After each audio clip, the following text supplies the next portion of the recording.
नाटक बाप भगवान चाचा गीत बगावना होला अल्लाह बजाओ तेरे सैसो तो के ना डाटी जलदार हो हम कलाकार अपना के जीरो मानी ले बाकी लयदार भाई एमे कौन सेट करी ले कौन ले ओई लगावना यो बही छोट में खेलावा राजा लइका ले ओई लगावना यो बही छोट में खेलावा राजा लइका बानी अरे सुतो पीछा में कुछ नहीं घरे बिछावना राजा लइका बानी घरे नहीं जाके कुछ नहीं घरे बिछावना राजा लइका बानी सते गानवा में गानवा कोलाए राजा जी सते गानवा में गानवा कोलाए राजा जी देखा ये तो सौभाग्य बा छोटू बाबा टुन बाबा चल चले ई सौभाग्य बा ये जिला में प्रोग्राम तो होता सही बात कि जिला में लयदार कम बड़े श्रोता बड़े माने वाला बड़े बाकी हमारे टुनटुन भैया हमें संगीत प्रेमी इनका लायकी गीत होत कहाँ बा इनका लायकी गीत होई कब जब पुरन की गई बत बाकी भाई मरीजों ऐसा बड़े के अंग्रेजी दवा भी देवे के बाद कुछ देर में आयुर्वेदिक दी हो जाएगी बाद में हेमोपैथी दी हो जाएगी रात में 4 बजे के बाद जौन टुनटुन भैया के निमन लगे भैया आई बड़े स्वागत करो अब भैया के हम कहने के भैया आई संगीत प्रेमी के मतलब ही है हम सोचना कह दे रहे और सोचे लगाना में गवाना तो लाया राजा जी और सोचे लगाना में गवाना तो लाया राजा जी कहते कि काहे कहते नहीं कि गावना कोलो काहे रहे दी कहते कि जब तू हमरा से बियाह कइलो त देख के गइल रह कि जब लग कि हम लइका बानी ओ बा के देखै छोटू बाबा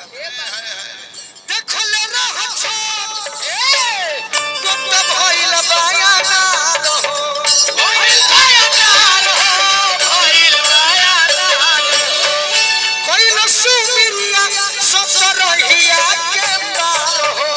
कइल सुमिरिया सतरहिया के पार हो कइल सुमिरिया सतरहिया के पार हो कइल सुमिरिया सतरहिया के पार हो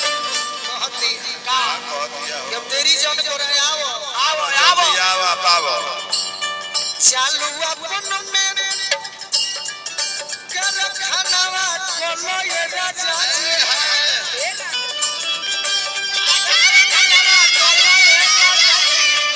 चालू अपन में कर खानावा कोलो ये राजा जी हसोया के हनावा में गवनावा कोलो ये राजा जी हसोया के हनावा में गवनावा कोलो ये राजा जी हसो के लगनावा में गवनावा कोलो ये राजा जी हसो के लगनावा में गवनावा कोलो ये राजा जी हाय हाय जिया जिया सिखा कुछ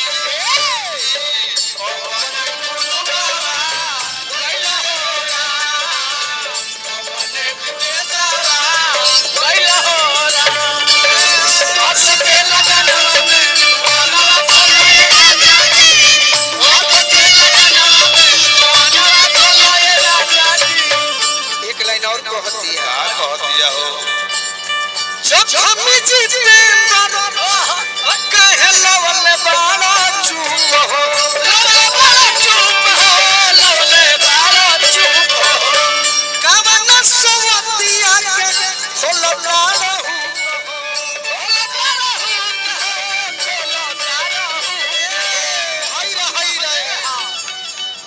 मैडम जी आ गेली का हमार वाह ताली बजा दी सब है मैडम जी कहते हैं व्यवहार बदल गेल बा नुकमा बहुत बदल गए पहले आवत रहलू तो गोड़ छुअत रहलू इहे न होला आदमी आगे बढ़ जाला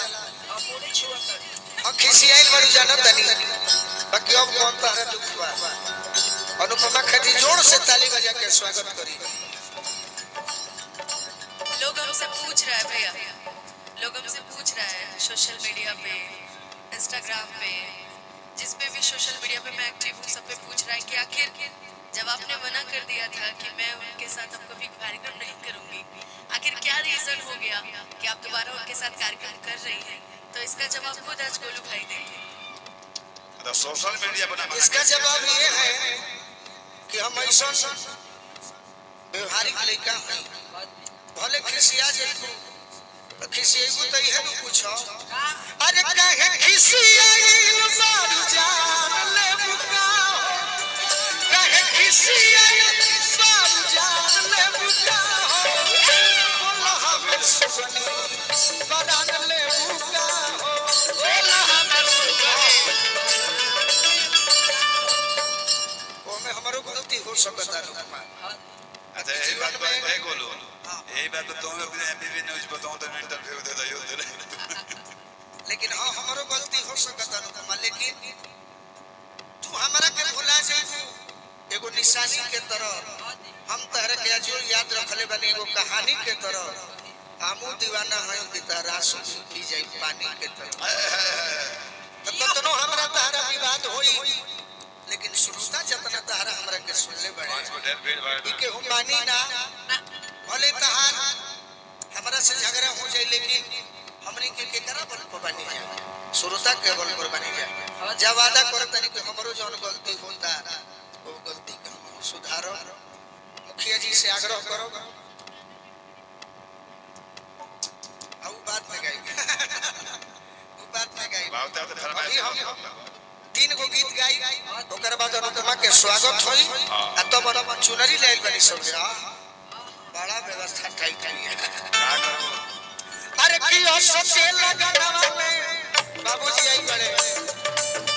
और सोचे लगनवा में गावनवा बोलो ये राजा जी और सोचे लगनवा में गावनवा बोलो ये राजा जी जो खमी जीते मत कहे लवले बारो चुप हो लवले बारो चुप हो लवले बारो चुप हो अनुपमा कुर्सी पर बैठबू कि अपना ससुर जी के बगल में बैठो ससुर जी के बगल में बैठा दे बैठो की बोरा को अपने पिताजी के बगल में बैठो थोड़ा सा इधर अब हट देखो जाइए अनुपमा चेयर पर ना उसे बैठो ठीक चेयर लगे पर चेयरमैन बैठते हैं और जमीन पर जमींदार बैठते हैं, तुम जमींदार हो जमीन पर बैठो हाँ जमींदार हो तो बैठो बैठ जा ससुर ठीक लगे जब हम जीते मर काहे लवले बारा चुप हो लवले बारा चुप हो